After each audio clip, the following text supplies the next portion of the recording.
은혜 받으실 하나님의 말씀은 마가복음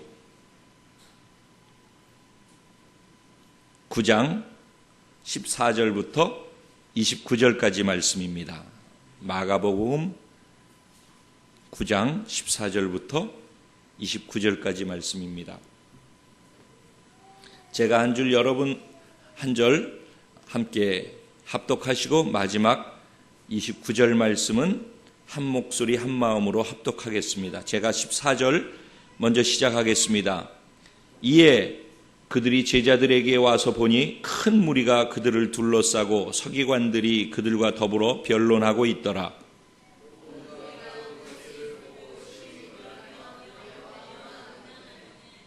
예수께서 물으시되 너희가 무엇을 그들과 변론하느냐?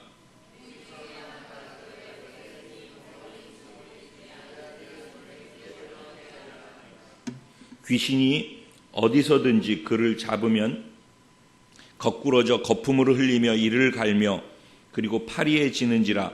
내가 선생님의 제자들에게 내쫓아 달라 하였으나 그들이 능히 하지 못하더이다.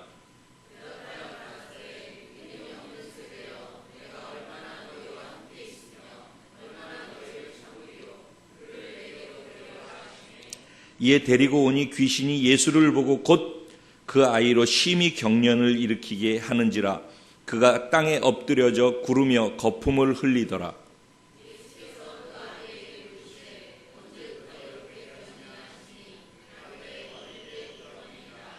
귀신이 그를 죽이려고 불과 물에 자주 던졌나이다. 그러나 무엇을 하실 수 있거든 우리를 불쌍히 여기사 도와주옵소서.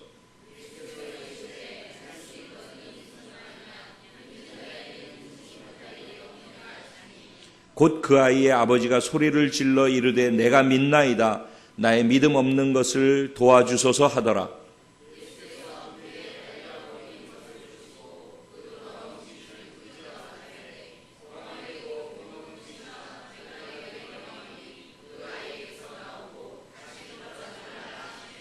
귀신이 소리 지르며 아이로 심히 경련을 일으키게 하고 나가니 그 아이가 죽은 것 같이 되어 많은 사람이 말하기를 죽었다 하나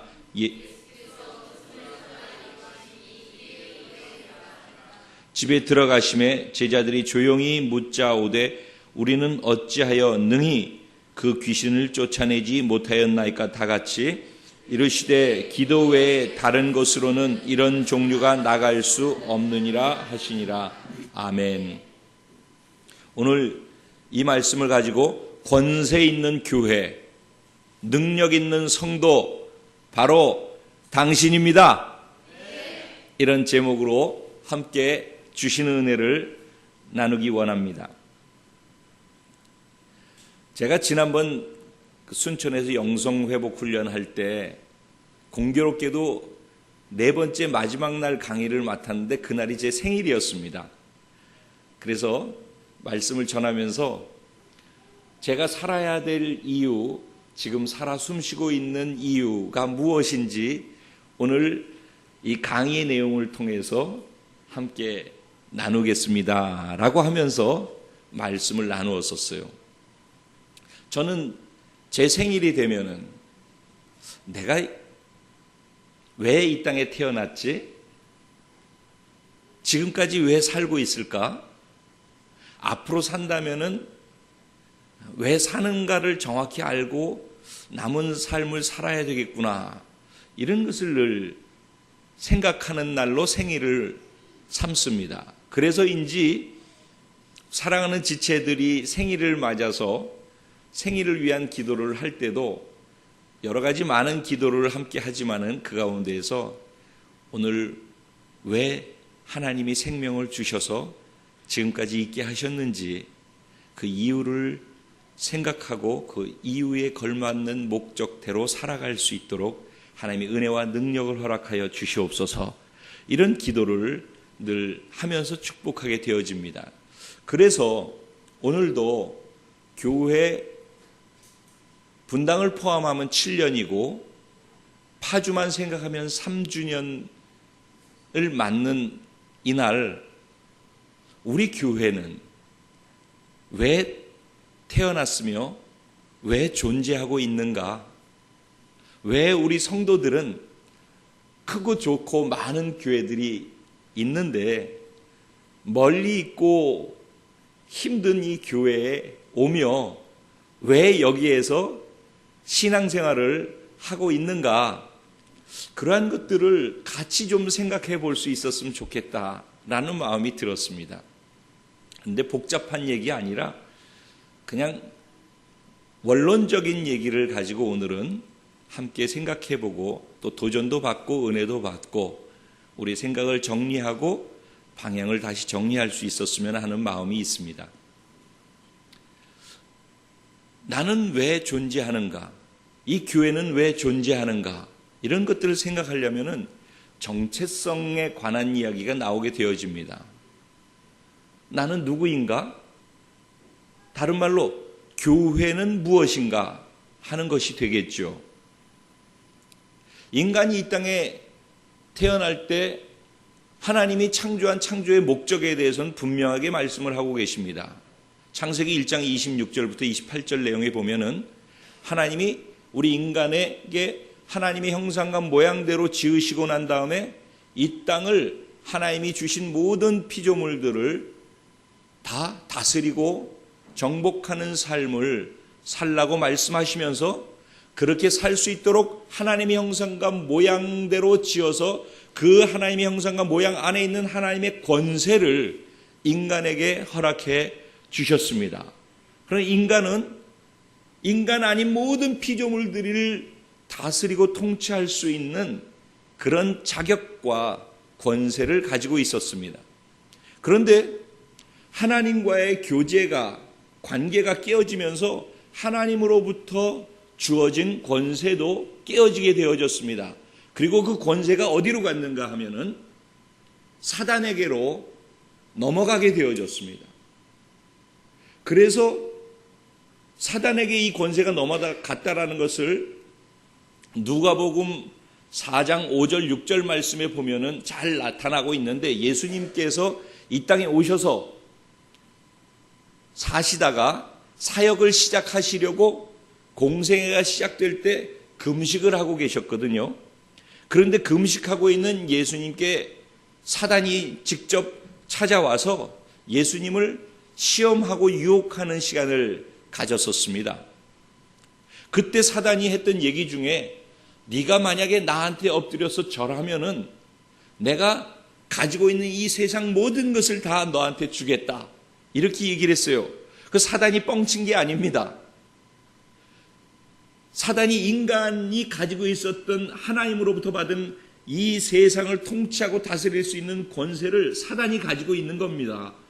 그래서 그것을 네가 나한테 절하면 하나님의 아들인 예수가 나한테 절하면은 내가 너한테 이거 줄게라고 그렇게 얘기를 했던 겁니다. 그러니까 지금 그 권세는 어디에 있는 것입니까? 사단에게 있는 것이죠. 그래서 늘 인간은 그 사단의 권세에 눌려서 이 땅에서 비참하게 늘 눈물과 고통과 절망 속에서 살아야 되는 존재였던 것입니다. 그런 인간을 보고 하나님은 너무너무 고통스러워 하셨습니다. 왜냐하면 인간을 사랑하셨기 때문에, 그리고 그 인간을 회복시키기 원하셨기 때문에, 그래서 예수님을 이 땅에 보내셨고 예수 그리스도께서 우리가 죄로 말미암아 하나님과 깨어졌기 때문에 깨어진 그 관계를 회복시켜 주기 위해서 죄 문제를 다 자기 자신에게 덮어 씌우고 우리의 죄를 짊어지고 십자가에 못 박혀 죽으신 것입니다. 죄가 하나도 없으신데 온 인류가 지은 죄를 자기에게 다 덮어 씌우고 그리고 자신이 대신 죽었단 말입니다. 그래서 예수님이 죽으시고 3일 만에 부활하셨습니다.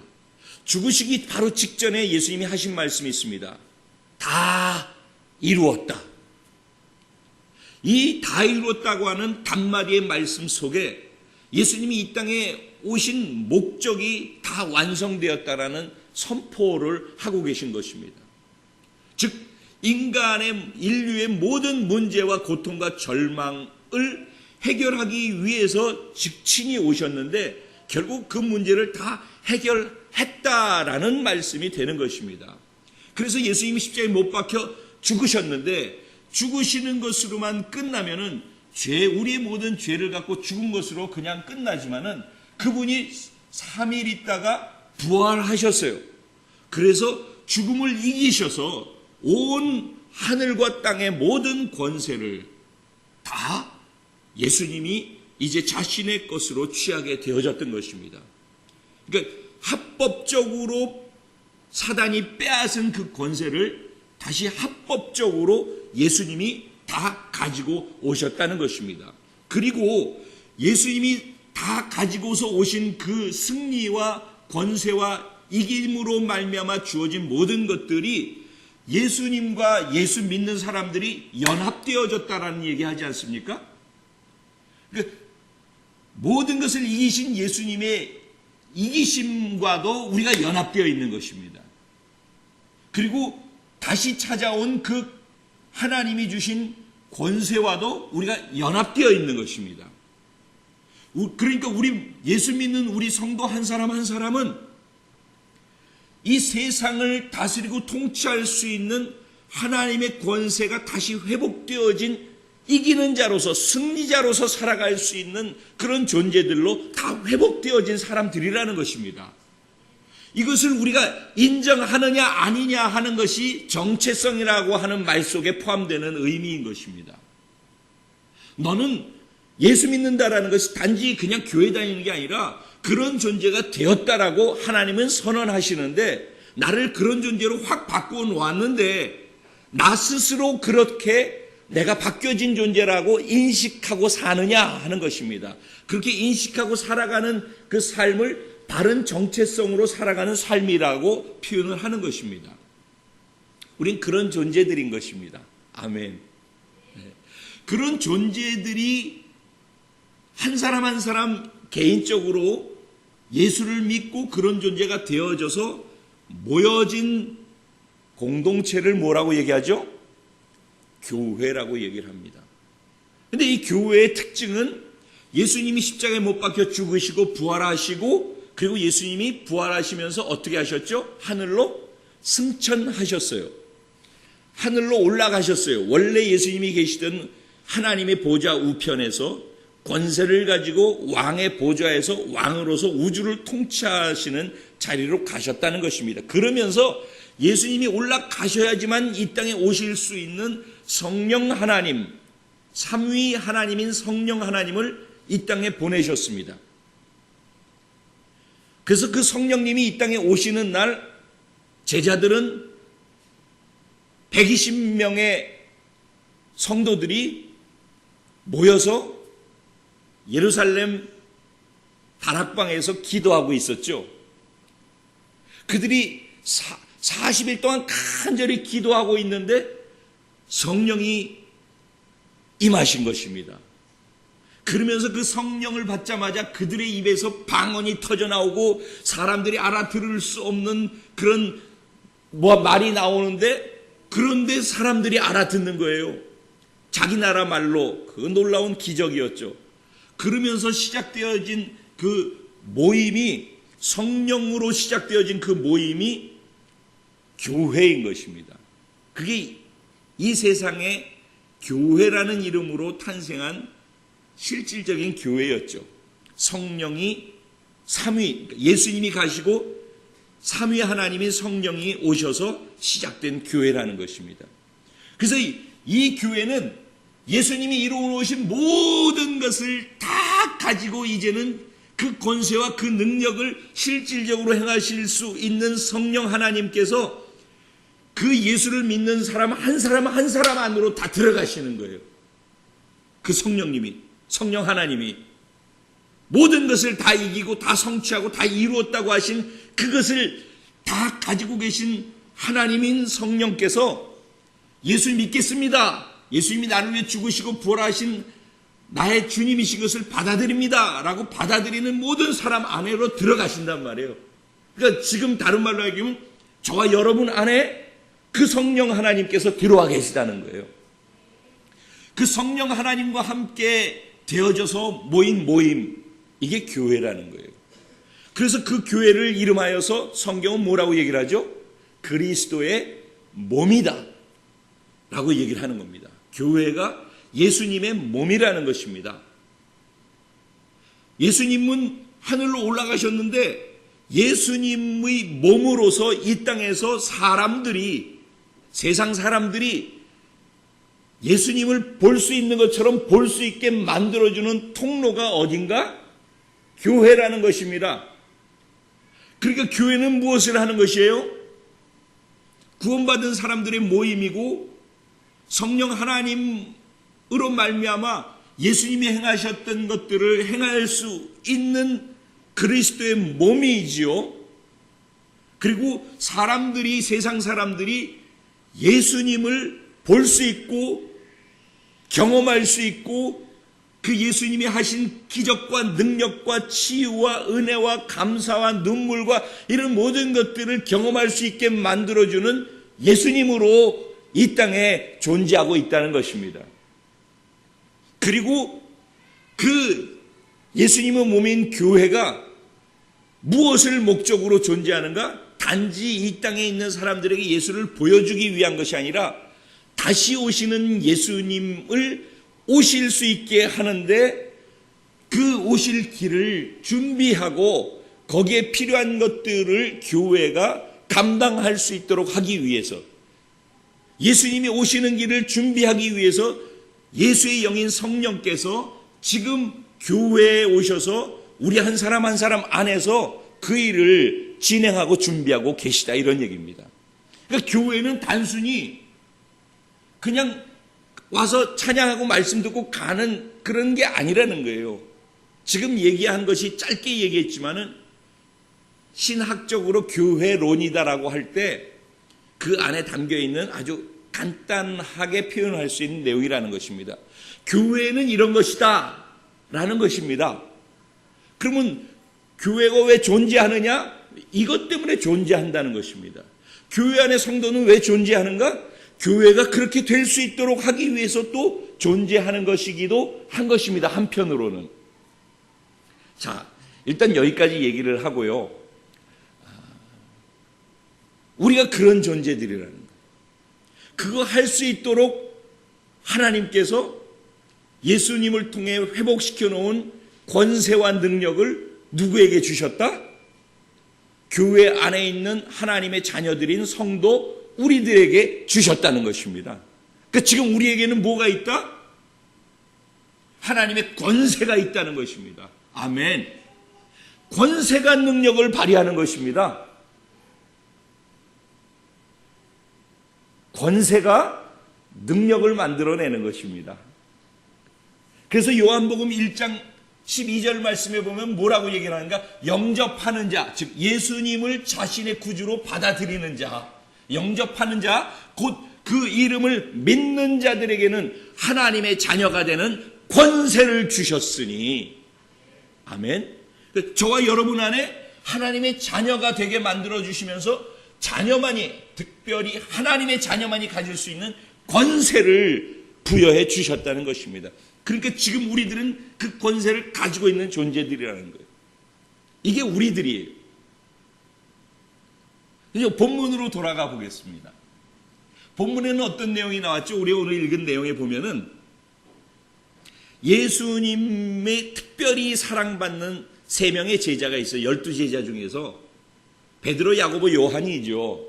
이 3사람을 대고 특별한 가획 공부를 가르치시려고 예수님이 얘들아 나랑 같이 가자. 그래서 그 셋을 불러서 변화산상이라고 하는 그 곳으로 제자들 데리고 왔어요. 그리고 그 산상 꼭대기에 가가지고 예수님께서 갑자기 지금까지 보지 못했던 그 하나님의 아름다운 모습으로 변화되셨어요. 그래서 예수님이 예전에 육체로만 이렇게 보였는데 너무 아름답고 너무 밝고 너무 거룩하고 너무 환한 빛 같은 존재로 예수님이 계신데 그게 너무 사랑스럽고 너무 아름다운 거예요. 거기 푹 빠져버린 거예요. 그런데다가 구약의 선지자의 대표 모세와 엘리야가 그곳에 방문을 한 거예요. 그러니까 그것이 천국과 똑같은 것이죠. 제자들이 그것을 보고서 황홀을 했어요. 은혜가 충만했어요. 그래서 예수님한테 고백하는 거예요. 속마음을. 예수님, 우리 내려가지 말고 여기 계속 있었으면 좋겠어요. 우리 여기 초막 셋을, 텐트 셋을 쳐놓고 여기 우리 셋이 살면서 예수님하고 계속 이렇게 같이 살았으면 좋겠어요. 이렇게 얘기를 했어요. 얼마나 좋았으면 그랬겠어요. 그때 예수님께서 이제 내려갈 때가 됐다. 그리고서 제자들을 데리고서 하산을 한 거예요. 그래서 산에 내려와서 산에서 내려오면서 마을 어귀로 들어가는데 사람들이 막 모여가지고 웅성웅성하고 막 이러는 모습을 본 거예요. 그래서 무슨 일인가 하고서 이렇게 봤더니 사람들이 또 마침 같이 예수님 일행들을 마주 보면서 예수님이다. 그래 막 달려왔어요. 그러더니 이게 무슨 일이냐? 그랬더니 사람이 얘기하기를 사실은 우리 아들이 귀먹고 벙어리 되게끔 만드는 그 귀신에 들려서 잡혀 있습니다. 그래서 귀가 먹고 벙어리 돼서 말을 못하는데 귀신이 잡아서 그래요. 근데 그 귀신이 수시로 들어왔다 놨다 그러면서 잡아가지고 이 아이를 쓰러뜨리면은 이 아이가 뒹굴면서 바닥에 넘어져서 거품을 물고 그리고 이를 갈고, 그런데 때로는 불 있는 데 가서 엎어뜨리기도 하고 때로는 물 속에다 엎어뜨리기도 하고, 그래서 이 아이를 죽이려고 해서 내가 걱정이 태산입니다. 이 아이를 좀 구해줬으면 좋겠는데 뭐 하실 수 있는 게 있으면 좀 도와주셔요. 이렇게 얘기를 했어요. 그랬더니 예수님께서 19절 말씀에 뭐라고 말씀하시냐면은, 이 믿음이 없는 세대요, 내가 언제까지 너희와 함께 있으랴? 내가 언제까지 너희를 참을 수 있겠느냐? 라고 안타까워하시는, 정말 안타까워하시는 그런 말씀을 표현하시고, 그리고 난 다음에 그 아이를 데려오라고 이야기를 하십니다. 언제부터 이 아이가 그랬느냐라고 그 아버지한테 물었더니 어렸을 때부터 그랬다는 거예요. 그러면서 내가 믿겠으니까 믿음 없는 나를 도와주십시오 라고 얘기를 해요. 왜냐하면 예수님께서 뭐 하실 수 있으면 좀 어떻게 좀 도와주세요 라고 그렇게 얘기했더니 속이 상하셔가지고 할 수 있거든이 무슨 말이냐, 믿는 자에게는 능치 못할 일이 없느니라. 제가 9월 23일생 아닙니까? 마가복음 9장 23절 할 수 있거든이 무슨 말이냐, 믿는 자에게 능치 못할 일이 없느니라. 이렇게 예수님 말씀하시니까 제가 그럼 믿겠습니다. 믿겠는데 내 믿음 없는 것을 도와주십시오 라고 얘기를 했단 말이에요. 그랬더니 예수님이 24절에 뭐라고 말씀하시냐면은, 벙어리 들고 귀 먹게 만드는 귀신아, 내가 내게 명하노니 그 아이에게서 나오고 다시는 들어가지 말라. 이렇게 분명하게 명령을 했어요. 그랬더니 그 자리에서 귀신이 떠나가고 그 아이가 죽은 것처럼 쓰러져서 가만히 있었어요. 그랬더니 사람들이 이 아이가 죽었다, 큰일 났다 라고 얘기를 하니까 죽은 것이 아니다 하시면서 손을 잡아 아이를 일으키니까 아이가 일어나서 그때부터 정상적인 아이가 돼서 말도 하게 되고 귀도 듣게 되어지고 그렇게 완벽하게 낫게 되어지는 일이 있게 되어졌어요. 그러자 사람들이 뭐 난리가 났겠죠. 그리고서는 이제 상황이 종료되어지고 제자들과 함께 3명의 제자와 남은 제자들이 있잖아요.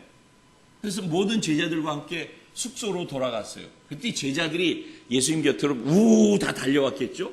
그래서 질문하는 거예요. 예수님,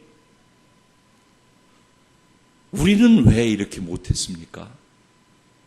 예수님이 이렇게 하실 수 있는데, 우리도 똑같이 기도했는데, 우리도 똑같이 했는데 왜 우리는 능히 그렇게 하지 못했습니까? 라고 질문을 해요. 그랬을 때 예수님께서 마지막 절에 우리에게 하신 말씀이죠.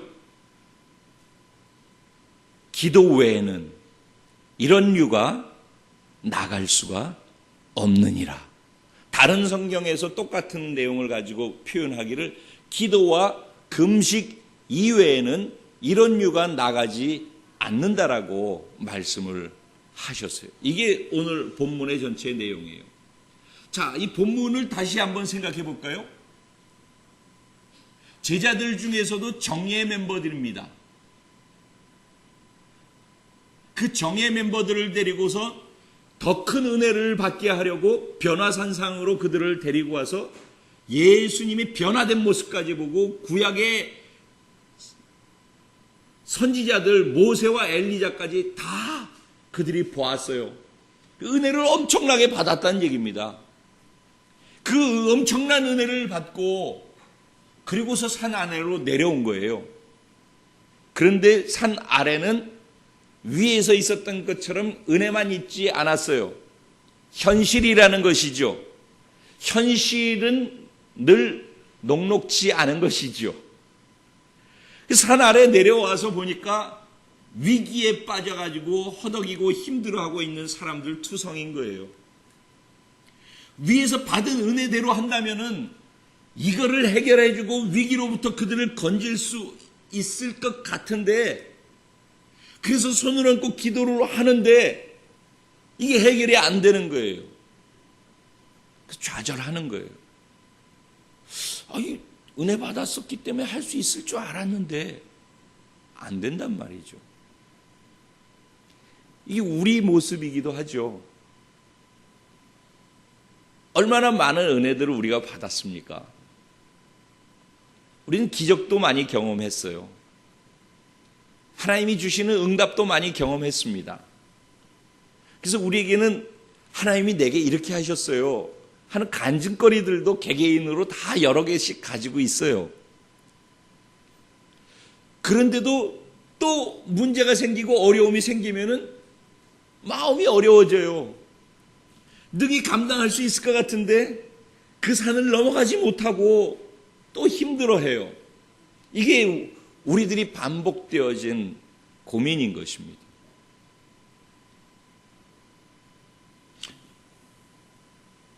먼저 전제를 했어요. 우리들은 어떤 존재라고? 권세와 능력으로 충만해 있는 존재들이다. 예수 믿을 때 하나님께서는 우리를 그런 존재로 바꾸어 놔 주셨다.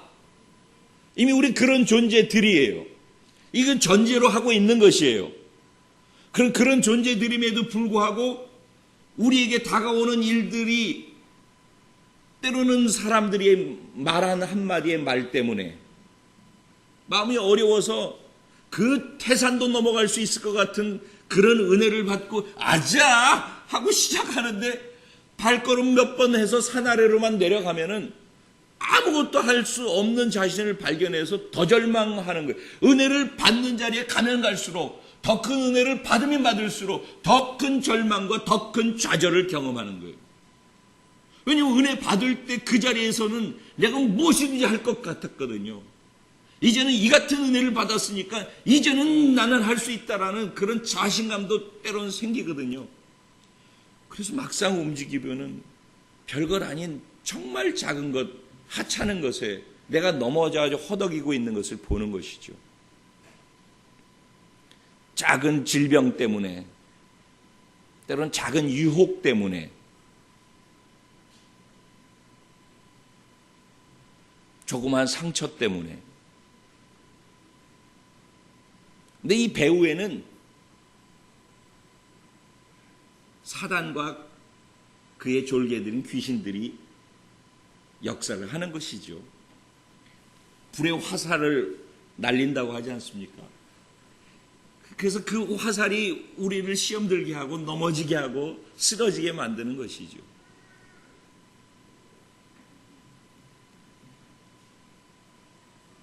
이제 다시 본문으로 돌아가 볼게요.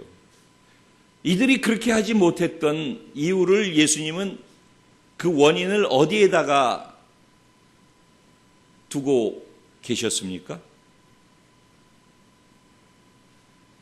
믿음이 없는 세대예요. 내가 언제까지 너희와 함께하고 언제까지 너희를 참겠느냐? 할 수 있거든이 무슨 말이냐? 믿는 자들에게는 능치 못할 일이 없다. 그러니까 지금 얘기의 핵심은 다 뭐예요? 지금 일어나고 있는 것의 이 문제는 무엇 때문에 생겨나고 있는 것이고 무엇 때문에 이 문제가 해결되지 못하고 있는 것이라고 얘기를 하고 있는 거예요? 믿음이 없던가 부족하다 이런 얘기입니다. 믿음의 부분이라는 것이에요. 그래서 제가 오늘 믿음에 대해서 잠깐 생각을 해보았어요. 믿음에는 두 가지의 믿음을 얘기할 수 있습니다. 크게 잡았을 때. 하나는 구원받는 믿음이에요. 구원받는 믿음은 하나님의 은혜로 말미암아 부어지는 믿음입니다. 그리고 또 다른 하나는 구원을 이루는 믿음이에요. 구원을 받고 구원을 이루어가는 믿음이란 말입니다. 이것과의 차이를 제가 다시 설명을 해볼게요. 구원받는 믿음에는 자신의 노력이 필요한 게 아니에요. 하나님의 은혜와 나 아닌 다른 사람들의 누군가의 수고로 말미암아서 되어지는 은혜지요. 제가 아까 기도 모임에서도 이런 표현 썼어요. 홍해수가 있어요. 오늘 움직이면 순천이 잘 안 보인다고 그래. 제가 이 자리에 붙박이처럼 서서 하려니까 엄청 깝깝한데 순천 성도들 제가 열심히 여기 지키고 있습니다. 벌써 저희 갔을 텐데. 홍해수가 있어요. 이 홍해를 갈라야 해요. 그런데 홍해를 가르지 못하는 거예요. 이스라엘 백성들이 갈랐나요? 가르지 않았어요. 누가 갈랐죠? 모세가 갈랐어요. 근데 모세는 무엇을 했죠? 물을 밟고 물 안으로 들어가서 물을 갈랐습니까? 아니에요. 하나님 말씀하셨고 지시하신 대로 지팡이를 들어서 물 쪽에다 이렇게 앞으로 내밀었더니 그냥 홍해가 갈라졌어요. 즉 바닷물 같은 홍해가 갈라졌단 말이죠. 그리고 갈라진 그곳으로 이스라엘 백성들은 그냥 마른 땅을 걸어갔어요. 이게 구원인 거예요. 홍해, 구원. 이게 공짜로 주어진 거예요.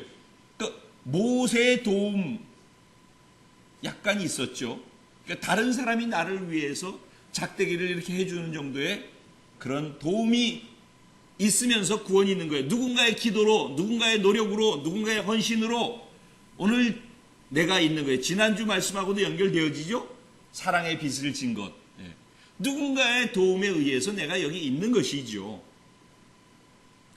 구원은 그렇단 말입니다. 그렇게 해서 은혜로 공짜로 구원받는 믿음이 생겨난 것이에요. 그렇게 시작되어졌어요. 그런데 그 다음에 홍해를 건너고 나면 뭐가 있죠?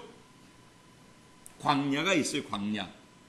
광야는 무엇이냐면은 아무것도 없는 것이에요.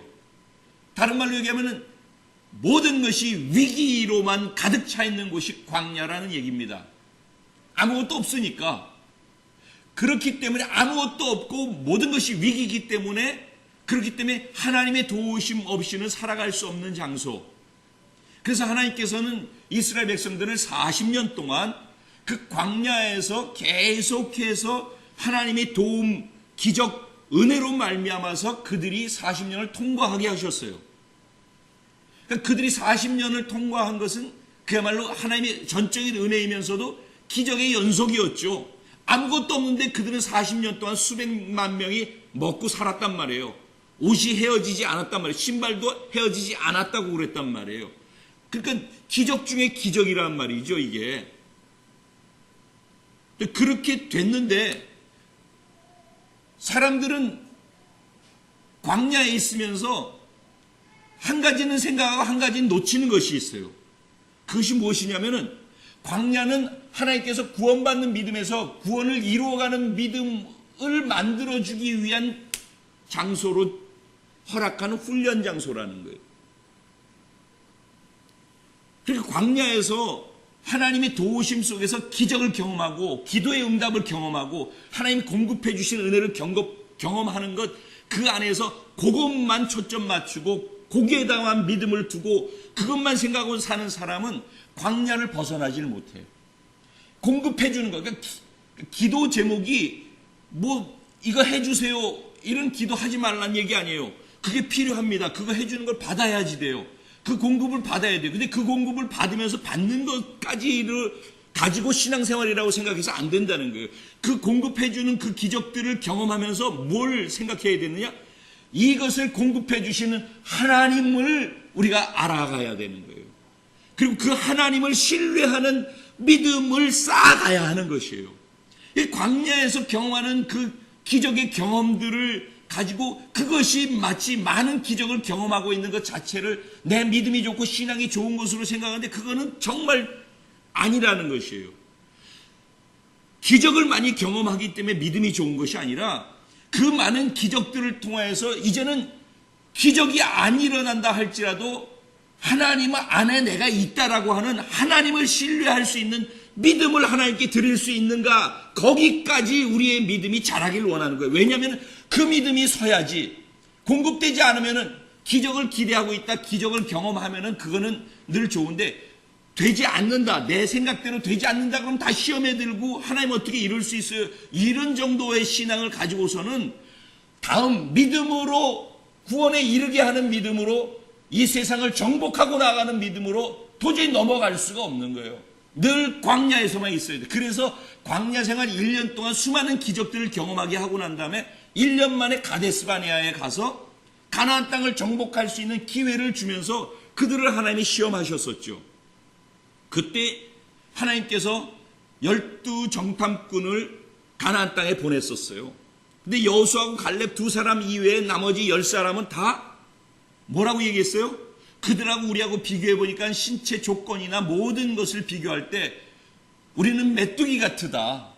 그들은 어마어마한 장사들이다. 한 2m 50에서 3m 가까이 되어지는 세계 최고의 거인들 족속들이 거기 살고 있었거든요. 그러니까 어마어마한 족속이, 거기다가 이미 철기 문화 때 아닙니까? 이쪽은 뭐 오합지도들이고 노예들이었잖아요. 그런데 여긴 철기 문화에 있었고 등치가 이런 사람들이 있었으니 들어가 보니까 그런 것이죠. 자, 이게 뭐가 문제입니까? 광야의 1년 동안 기적은 무엇 때문에 허락하신 것입니까? 가나안 땅에 가면 그들을 볼 것이라는 거 하나님 아셨죠. 그런데 여기에서 아무것도 없는 것 속에서 이렇게 1년 동안 먹을 것을 하늘에서 내리면서 먹이시고 입히시고 채우시면서 물을 먹여가면서 살게 하신 그 공급자, 기적의 중심되는 하나님에 대한 신뢰를 갖고 있느냐 아니냐를 확인하고 싶었던 거예요. 왜냐하면 이 믿음이 있어야지, 이 믿음이 흔들리지 않아야지, 그래야지 가나안 땅에 들어갈 때 가나안 땅을 정복할 수 있는 믿음으로 써먹을 수가 있기 때문이라는 말이에요. 근데 오늘날 대부분의 많은 성도들과 교회들이 초점을 어디다 두는가 하면은 기적을 행하는 것, 즉 광야 생활을 하는데 머물러 있으려고 해요. 제가 미국에서 어떤 목사님이 광야교회 이렇게 했어요. 그 굉장히 깊은 의미이죠. 그렇지만은 저는 광야교회보다는 이름이 딴 걸로 했으면 좋겠다 그랬어요. 그러다가 평생 가나안 정복은 못할 것 같아서. 그랬더니 진짜 이름을 바꾸셨어요. 나중에. 자, 이 광야에서 가나안으로 넘어가기 위해서 좀 가나안을 넘어갈 때 그러면 이제 홍해에서 요단강을 건너야 되지 않았습니까? 요단강을 건넌 때는 어떠했죠? 홍해수를 가를 때는 모세가 지팡이만 까딱 해가지고선 갈라진 곳으로 걸어 들어갔어요. 근데 요단강을 건널 때는 하나님께서 그들에게 요구하신 것이 있었어요. 그 당시 요단강이 마치 한강이 홍수가 돼서 범람하게 되면은 물이 엄청나게 거세게 누런 물이 돼가지고 막 쏜살같이 내려가지 않습니까? 꼭대기까지 막 차가지고, 그러면 옆에 있기도 막 가슴이 섬뜩할 정도로 두려움이 몰려오게 돼 있어요. 근데 그 당시 요단강이 그러했다는 거예요. 물이 최고로 범람했을 때, 최고로 홍수가 나서 물이 가득 차 있었을 때 그 물이 쏜살같이 내려가고 있는데 하나님께서 뭐라고 얘기를 했냐면은 요단강으로 발을 딛고 들어가라고 얘기를 했어요.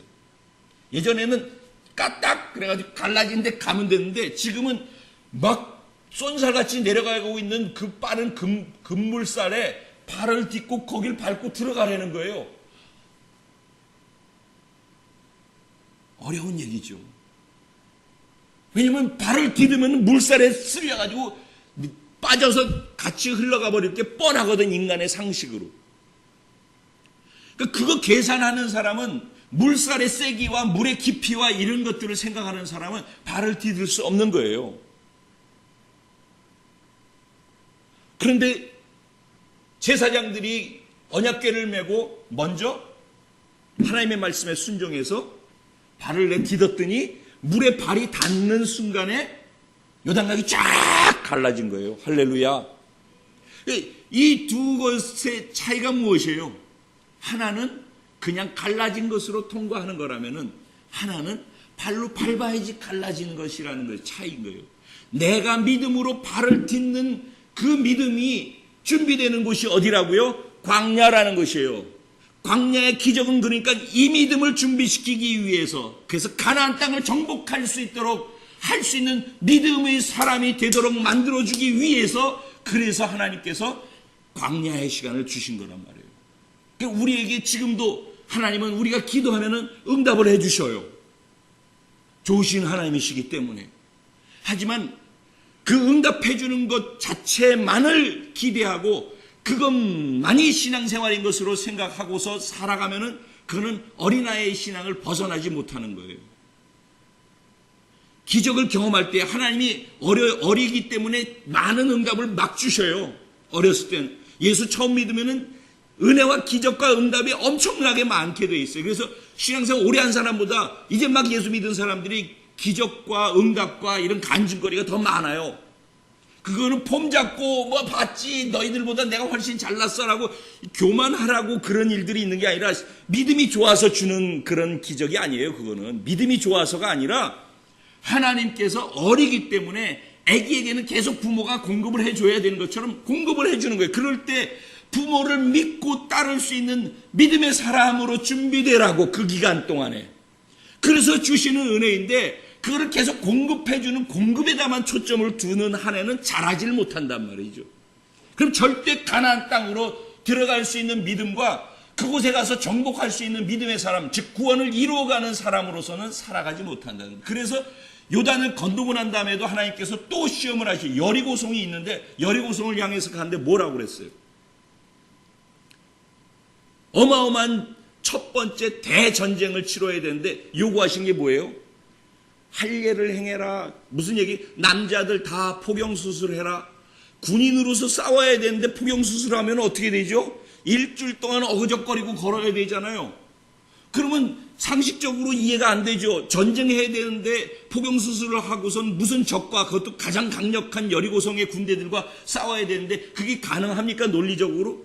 불가능한 얘기죠. 근데 그렇게 하라는 거예요, 하나님은. 근데 그들이 그렇게 했어요, 안 했어요? 그렇게 했어요. 왜 그렇게 했어요?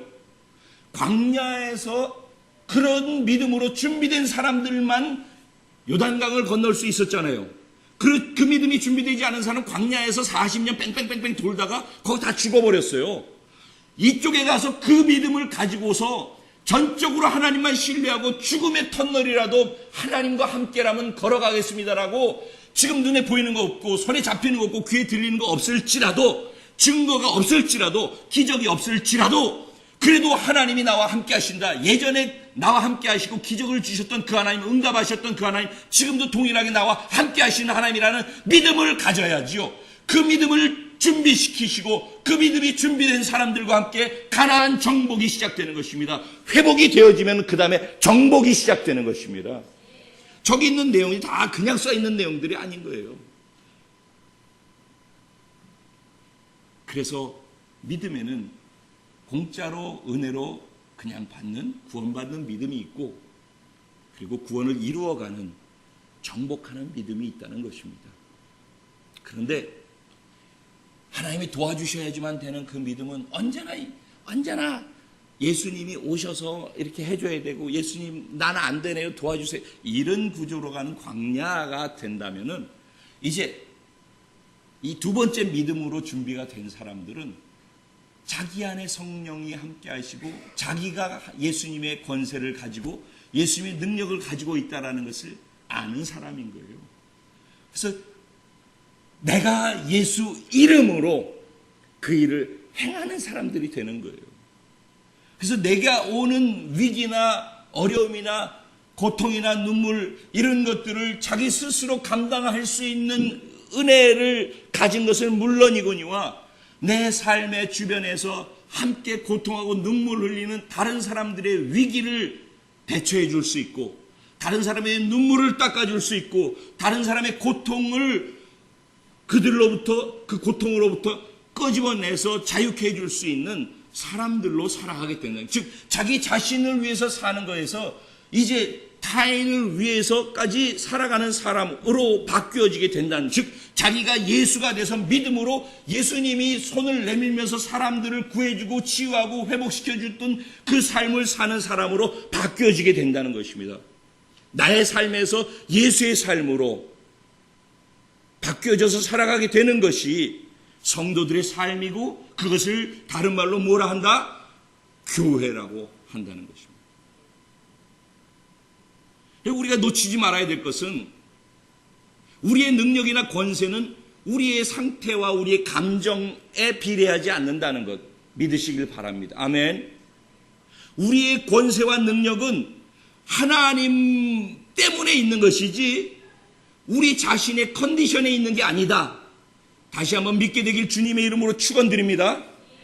우리가 감기 기운이 있어도, 우리가 넘어졌어도, 우리가 쓰러졌어도, 우리가 힘들어도, 우리가 하나님 보시기에 아이고 안쓰럽다라고 하는 그 순간에도 사실은 내 안에는 권세가 있고 능력이 있다는 것입니다. 그런데 내 스스로가 아니다라고 생각해요. 왜? 내 컨디션을 보고 나를 자꾸 보니까. 자, 믿음이 무엇인가 정의를 합니다. 믿음은 무엇인가? 믿음은 하나님을 동의하는 것이 믿음입니다. 아멘. 믿음 있는 사람은 하나님을 동의해 드린다는 것입니다. 하나님의 뜻이 무엇인지 알고, 하나님이 원하시는 것이 무엇인지 알고, 그 첫 번째가 뭐예요? 하나님이 내가 나를 보고 나라고 생각하는 것이 아니라 하나님이 나를 보고 나라고 선포하시는 그것을 동의해야 한다는 것입니다. 내가 넘어져 있다고, 내가 병들어 있다고, 나는 이렇기 때문에 안 된다라고 생각하는 그 나를 향하여서 그럼에도 불구하고 하나님께서는 아니라니까. 넌 일어나서 지금 권세를 가지고, 지금 능력을 가지고, 지금 사람들을 치유하고, 지금 나와 똑같은 존재로서 그런 일들을 능히 할 수 있다니까. 네가 안 된다고 하는 그 순간, 네가 메뚜기 같다고 하는 그 순간에도 나는 너를 그렇게 쓸 수 있다니까. 중요한 건 그렇다라고 하시는 그 하나님께 동의하느냐 하는 것입니다. 우리는 이미 예수님과 연합되어 있습니다. 예수님의 능력과 권세에도 연합되어 있습니다. 그런데 그 예수님이 하시고자 하는 것에 내가 동의하느냐 하는 것은 이제 두 번째 믿음에 관한 부분이 된다는 것입니다. 내가 그렇게 하겠습니다. 동의합니다. 이렇게 동의할 때 동의하는 동의의 크기의 폭에 비례해서 개개인의 영향력이 크기가 비례하는 것입니다. 그러니까 권세와 능력은 내가 얼마만큼 하나님께 동의하고 있느냐에 비례하게 된다는 것입니다. 동의한다는 말 속에는 나의 나약함을 바라보시고 하나님께서 말씀하시는 것을 아멘으로 받아들이는 동의뿐만 아니라 하나님이 하지 말라, 이런 것은 내가 원치 않는 것이다, 너는 나와 연합되어 있지 않느냐, 내가 원치 않고 기뻐하시지 않는 것은 그것으로부터 멀리 피하라라고 말씀하시면 그 말씀에도 동의해야 한다는 것입니다. 그래서 내가 얼마나 많은 것을 하나님이 말씀하신 대로 동의하고 그것을 확장시켜 나가느냐 하는 것이 그게 나의 능력이고 나에게서 흘러나가는 권세에 비례한다, 이런 말입니다. 그래서 그것에 동의하는 사람은 말이 다른 것입니다. 왜냐하면 하나님께 동의하는 하나님의 말씀과 하나님의 생각이 나의 생각을 장악하고 있고, 하나님의 뜻과 하나님의 말씀이 내 안에 가득 차 있는 것입니다. 그래서 생각하면 그 생각을 하고 있는 것이고, 꿈을 꾸면 그 꿈을 꾸고 있는 것이고, 말하면 내 안에 가득한 그것이 튀어나오게 돼 있는 것이고, 내가 울면 그것 때문에 울게 돼 있는 것이고, 내가 기쁘면 그것 때문에 기쁘게 돼 있는 것이고,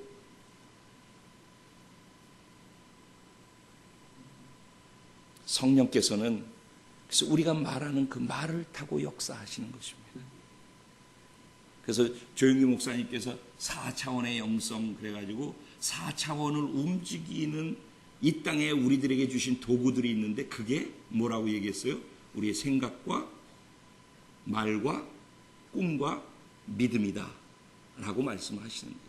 그러한 것들을 통해서 우리가 살고 있는 이 3차원의 세계에 4차원의 하나님의 것들을 풀어낼 수 있다. 무엇과 함께? 성령으로.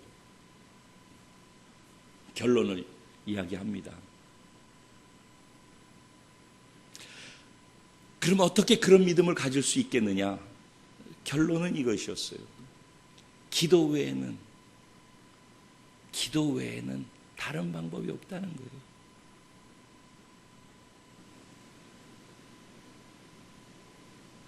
왜 그렇게 얘기할 수밖에 없는가? 말씀드렸어요. 기도에도 또 두 가지가 있다고. 믿음에 두 가지가 있는 것처럼 기도에도 두 가지가 있어요. 기도 첫 번째는 무엇이죠? 구하는 기도. 이게 광야에서 하나님을 경험케 하기 위해서 필요한 기도예요. 이거 반드시 있어야 돼요. 이걸 터부시하면 안 돼요. 이게 있어야지 자라가고, 이게 있어야지 기적을 경험하고, 이게 있어야지 기적을 행하신 하나님을 보고 느낄 수 있도록 하는 통로 도구로 쓰여지기 때문에 이게 너무너무 소중한 거예요. 그리고 하나님은 이 기도를 하는 우리를 자식으로 사랑하시기 때문에 하나님의 사랑을 또 우리의 기도의 응답을 통해서 경험시키게 해주시죠. 하나님이 나 사랑하는구나, 나 사랑받고 있구나. 그래서 이 기도가 굉장히 필요한 거예요. 그런데 이 기도 속에서 해주시는 그 많은 은혜들을 그것만 경험하고 그것 신앙생활이라고 생각하면 광야에 있는 것이라는 얘기입니다. 이해되죠? 그래서 두 번째, 가나안을 정복할 수 있는 믿음으로 나아가기 위한 기도의 두 번째 모습은 무엇이냐? 교제하는 기도라는 거예요. 그래서 제가 계속 이 부분을 강조하는 거예요. 그분을 알아야죠. 그분을 더 깊이 알아가야죠. 그분께 동의한다라고 했는데 그분이 뜻이 뭔지, 그분의 속마음이 무엇인지, 그분이 뭘 원하시는지 모르는데 뭘 동의하냐고. 뭘 알아야지 동의를 하지. 성경 공부 안 하는데, 성경 말씀이 읽지 않는데, 성경이 뭔지를 모르는데 근데 뭔 동의할 게 있냐고. 내 식으로 사는데 동의할 게 없죠. 동의할 수 없죠. 그러니까 동의하는 만큼이 뭐라고? 하나님께 동의하는 만큼이 능력이고 권세라니까. 근데 동의를 해야 되겠는데 무슨 동의를 해야 될지를 모르는 거예요. 왜? 그분과 교제를 해야지 그분의 마음을 알고 그분의 뜻을 알고 그분의 속을 아니까 동의할 것을 동의하게 되어지죠. 그래서 기도할 때 그분하고 교제의 기도를 하라는 거예요. 그리고 기도할 때 그냥 기도하지 말고 언제나 성경과 함께 기도를 하라는 거예요. 성경을 들고 기도하라는 거예요. 기도하다 성경을 읽으면서 하나님이 이 말씀을 가지고 이렇게 내게 말씀하고 계시는, 성경을 읽으면서 하나님의 마음을 알아가는 것이고, 기도하다가 주시는 성경을 또 읽고 난 다음에 그 성경을 가지고 또 기도하는 거예요. 그러면 뭐 평생 기도할 수 있어, 사실은. 그게 즐기는 기도라 할 때 찬양을 타고 가는 기도도 기도고, 그렇게 하는 자리에서 한쪽에서는 성경 읽다가 또 기도하고 그러는 게 다 그래서 그런 거예요. 성경을 읽으라는 거예요. 그리고 읽다가 이해 안 되는 것을 붙잡고 하나님 깨닫게 해주세요 기도하고, 그 다음에는 이해는 되는데 내가 알고는 있는데 그렇게 살지 못하는 것을 가지고 하나님, 내가 머리로 동의하는 것이 아니라 이제 삶으로 동의할 수 있도록 하나님 내가 행할 수 있는 능력을 주세요. 성령님 도와주세요. 이제 하나님의 뜻은 알겠는데 머리로는 동의했으니 살아갈 수 있도록, 삶으로 동의할 수 있도록 그렇게 할 수 있는 능력을 내게 불어넣어 주세요. 기도하면은 하나님께서 주시는 응답을 경험하고, 기도하면은 하나님을 더 깊이 알아가고, 기도하면 성령의 도우심을 받아서 그것을 감당할 수 있는, 삶으로 동의할 수 있는 능력을 얻게 된다는 것입니다. 그래서 하나님께서는 우리들에게 기도하라고 말씀하시고, 기도하는 사람에게 하나님을 알고 동의하기 때문에 그 사람에게 믿음 있는 사람으로 인정하시고, 그 믿음을 사용하시고, 그 믿음을 가지고 교회로서 교회답게, 성도로서 성도답게, 그리고 우리에게 주신 하나님이 꿈꾸고 있는 그 꿈과 비전을 향해서 나아갈 수 있도록 우리를 이끌어 가신다는 것입니다.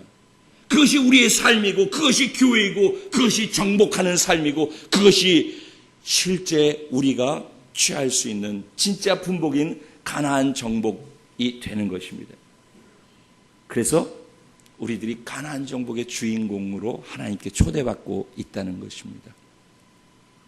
오늘 믿음의 두 가지 모습과 기도의 두 가지 모습에 대해서 말씀을 나누면서 이제 7년 아니 또 파주에서 3년을 맞은 그리고 이것을 위해서 중보하며 지금까지 14년을 왔던 순천 성도들과 함께 나눌 하나님 주시는 오늘의 말씀입니다.